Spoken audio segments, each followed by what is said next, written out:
ঢাকার আশুলিয়ায় বৈষম্যবিরোধী আন্দোলনকারী শিক্ষার্থীদের গুলি করে হত্যার পর মরদেহ ভ্যানে স্তূপাকারে রাখছে পুলিশ, এমন একটি ভিডিওটি সামাজিক যোগাযোগ মাধ্যমে ছড়িয়ে পড়েছে।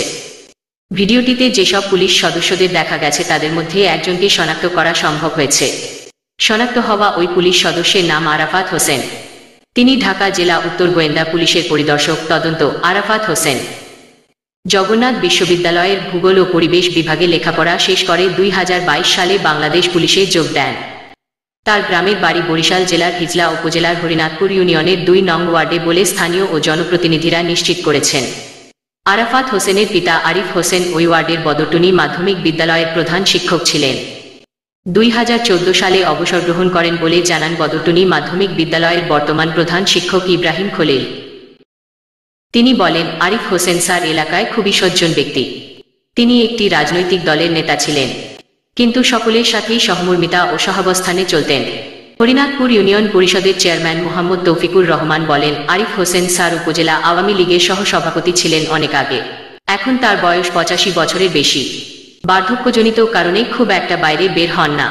তার ছেলে আরাফাত হোসেন পুলিশে যোগ দিয়েছেন এবং ঢাকায় গোয়েন্দা বিভাগে আছেন বলে জানি। এদিকে বর্বরতার ওই ভিডিওটি ছড়িয়ে পড়ার পর লোকচক্ষুর আড়ালে চলে গেছেন সেই পুলিশ সদস্য।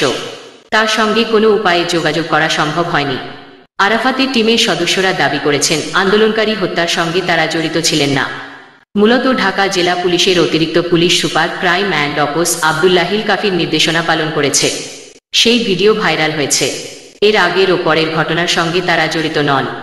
উল্লেখ্য, শুক্রবার 30 আগস্ট মরদেহ স্তূপাকারে জমা করার এই চিত্র সামাজিক যোগাযোগ মাধ্যমে ছড়িয়ে পড়ার পর ব্যাপক প্রতিক্রিয়ার সৃষ্টি করে। ছড়িয়ে পড়া 1 মিনিট 14 সেকেন্ডের ভিডিওতে দেখা যায়, দুজন পুলিশ সদস্যের একজন হাত ও একজন পা ধরে মরদেহ ভ্যানে নিক্ষেপ করছেন। এর আগেই ভ্যানে লাশ স্তূপ করে কাপড় দিয়ে ঢেকে দেন তারা। সর্বশেষ লাশটি তুলে একটি ব্যানার দিয়ে ঢেকে দেওয়া হয়। শেষে পুলিশ সদস্যদের উপস্থিতি দেখা মেলে। ভিডিওর 1 মিনিট 6 সেকেন্ডে একটি পোস্টার দেখা যায়, যা স্থানীয় ধামসোনা ইউনিয়ন সভাপতি প্রার্থী ও 7 নং ওয়ার্ডের মেম্বার প্রার্থী আবুল হোসেনের। সেই পোস্টারটি দেখে নিশ্চিত হওয়া গেছে যে ভিডিওটির ঘটনাস্থল আশুলিয়া থানার পাশে।